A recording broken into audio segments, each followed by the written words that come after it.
Olá, eu sou Cássia Campos e atendendo a alguns pedidos eu vou falar sobre fotossíntese. Fotossíntese é a fabricação de matéria orgânica pelos seres autotróficos na presença do sol. Para isso eu vou exemplificar através de um pé de feijão. Então vem aqui, chega-se mais para vocês verem um pé de feijão. Nós temos aqui a raiz, zona pilosa, então aqui seria pelos absorventes, caule, folhas e aqui é o ápice, meristema apical, que faz com que o vegetal cresça para cima. Esse processo ocorre principalmente na presença da luz, não é? Então nós vamos ver as fases da fotossíntese. Vamos começar aqui. O que vai ter que ocorrer para ocorrer uma produção de uma macromolécula a partir de substâncias simples? O vegetal vai absorver água através da zona pilosa.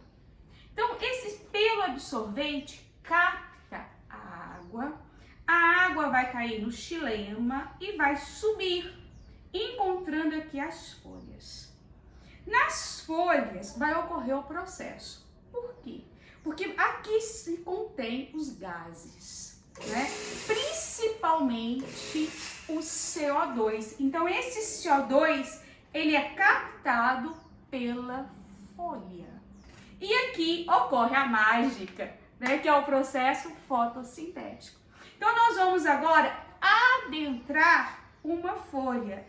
Aproxime aqui a imagem, por favor. O máximo possível numa folha. Isso. E aí nós vamos chegar à célula. Na célula vegetal, nós encontramos algumas organelas verdes. Olha aqui embaixo, ó. Que é o cloroplasto. Então, se eu observar, vamos tirar essa célula para cá. Se eu observar um cloroplasto, ele seria essa estrutura aqui. Em amarelinho são os tilacoides. Entre os tilacoides, nós podemos observar uma estrutura esverdeada aqui dentro, que é o estroma. Então, a fotossíntese ela vai começar a acontecer aqui dentro do tilacoide, numa molécula chamada de clorofila. Então, o que vai ocorrer nesse processo? Vamos entender aqui, né? Então, nós vimos que vai precisar de CO2, está aqui representado, carbono, 2 átomos de oxigênio, e vai precisar da água, H2O. Então, oxigênio e 2 átomos de hidrogênio. Esse subiu pela zona pilosa e esse atmosférico. O que vai acontecer então agora dentro desse cloroplasto? O sol, ele incide no vegetal e excita os elétrons. Então, aproxima aqui, por favor, para a gente poder entender, né? Que seria um átomo, uma molécula de clorofila. Quando esse elétron está excitado, ele salta de um orbital para outro. Por quê? Porque ele captou a energia do Sol. Com isso, o que vai acontecer? Essa energia nós vamos representar por uma molécula, por uma moeda, que é uma molécula energética chamada de ATP, certo? E esse ATP faz o quê? Ele age aqui, liberando então a água. Então, ele vai desnaturar a molécula de água, liberando o quê? Oxigênio, que é o outro gás que vai subir para a atmosfera. Então, agora é um segundo gás que é liberado, que é o oxigênio. E é o oxigênio que aí os vegetais lançam no ambiente. Então, ocorreu a primeira reação química. O ATP, a molécula energética da célula, quebrou a molécula de água. Então, o que aconteceu? Os hidrogênios ficaram sozinhos. Mas, ao mesmo tempo, esse elétron, essa energia oriunda de uma clorofila, ela serve para atuar num outro tipo de clorofila. E o que vai fazer? Aproxima aqui para vocês entenderem. Esse elétron salta de um orbital a outro, né? Então, o que vai acontecer quando esse elétron saltar de um orbital ao outro? Vai aproximar, nós vamos representar aqui para o pregador de roupa, o NADP. E o NADP, ele vai captar os hidrogênios.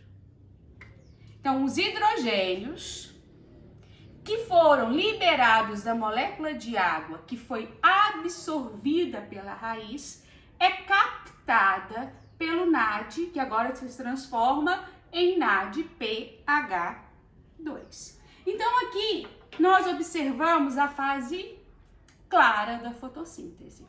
Ai, professora, mas esse elétron que salta, ele tem que retornar? Sim, aí na fase cíclica, esse elétron volta para o nível dele, né? E aí que ocorre nos elementos químicos a liberação da luz. Mas na fotossíntese isso não vai acontecer porque a energia foi toda utilizada, né? Mas o elétron, sim, ele vai para o orbital acima do nível dele, depois ele retorna na fase cíclica, tá? E esse aqui que eu representei para vocês era a fase acíclica. Então, essa fase clara, ela ocorreu aqui nos tilacoides, que são essas moedinhas amarelinhas aqui no cloroplasto. Agora, o que vai acontecer? No estroma, né, nesse gelzinho, vai ocorrer uma fase que nós chamamos de fase escura. Não depende mais da luz. É uma fase enzimática. Né? Lembra do CO2 que entrou através da atmosfera na folha, que foi captado aqui? Esse CO2 vai encontrar com o NADPH2 e vai formar uma macromolécula que seria a glicose, né? Cássia, mas como assim? Uma molécula simples dessa se transforma numa molécula longa dessa, através de um ciclo chamado ciclo de Calvin. Então, o que vai acontecer? 3 moléculas de CO2 entram no ciclo, né? Ciclo, a gente vai imaginar uma roda, certo? Esse CO2 combina com a ribulose e forma o gliceraldeído. O gliceraldeído desvia a rota e vai formar o açúcar, né? Então, para que isso ocorra, esse CO2, ele é ligado ao hidrogênio que foi captado pelo NAD para formar uma molécula complexa como essa. Essa molécula, se for para ser distribuída imediatamente, é na forma de sacarose. Se ela for armazenada no vegetal, ela vai ser armazenada na forma de amido, certo? Então, esse é o processo fotossintético. Cássia, mas e aí? E os hidrogênios? Os hidrogênios, no final do composto, vão reunir com o oxigênio que estiver livre, porque, como eu disse para vocês, 3 moléculas de CO2 vão combinar com a ribulose, que é um composto de 5 carbono. Então, se a gente fizer um saldo aí de moléculas, a gente tem muito mais moléculas. Por quê? Porque essa ribulose de 5 átomos de carbono, ela tem que continuar na roda. Então, libera água libera oxigênio, forma-se o açúcar, certo? Então, qual seria a reação química para que isso aconteça? CO2 mais água vai formar glicose, o açúcar, liberando oxigênio e liberando água. Então, 6 moléculas de CO2 mais 12 moléculas de água irão formar C6H12O6 mais 6 moléculas de oxigênio mais 6 moléculas de água. Espero que vocês tenham gostado. Eu falei apenas do ciclo C3. Existem outros grupos de vegetais que fazem outro processo, tá? Então aqui nós representamos através do feijão. Gratidão a todos.